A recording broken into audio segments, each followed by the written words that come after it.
Pinirma niya ng aldoing Memorandum of Agreement o MOA pilatan ng City Government ning Mabalacat king pamanimunan ng Mayor Jel Daquino at ning the Medical City Clark para king pamagpatupad ning Resident Training Program Services at Community Adoption.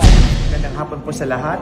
Nandito po ngayon sa Medical City Clark para po sa ating MOA signing about the residency program na inilunsad at in partnership po ng the Medical City and LG of Mabalacat City para yung mga resident doctors po natin ay ma-deploy sila sa mga RHUs natin, ma-deploy sa mga barangay health stations para mag-diagnose, mag-examine sa mga Mabalaqueños na nangangailangan po ng tulong na pangkalusugan. Kapag ito po ay nakita nila na kailangan po talagang i-examine thoroughly, dadalhin po sa the Medical City at dito po natin gagawin yung operation or anuman po kinakailangan na procedure para po ating mga kapwa Mabalaqueñan ay gumaling po kagad mula sa kanilang po nararamdaman. Alam niyo po, dahil maganda na po yung mga programa, let's say, yung mga health benefits natin from PhilHealth, no?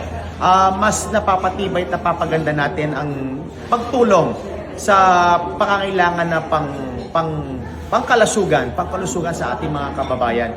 Hindi lang po ang city government na alam naman natin ay nandyan po para tumulong patungkol po sa mga hospital bills o sa mga laboratory exams. Iba rin ang may karagdagan pong tulong o suporta galing po sa mga partners po kagaya po ng hospital ng The Medical City.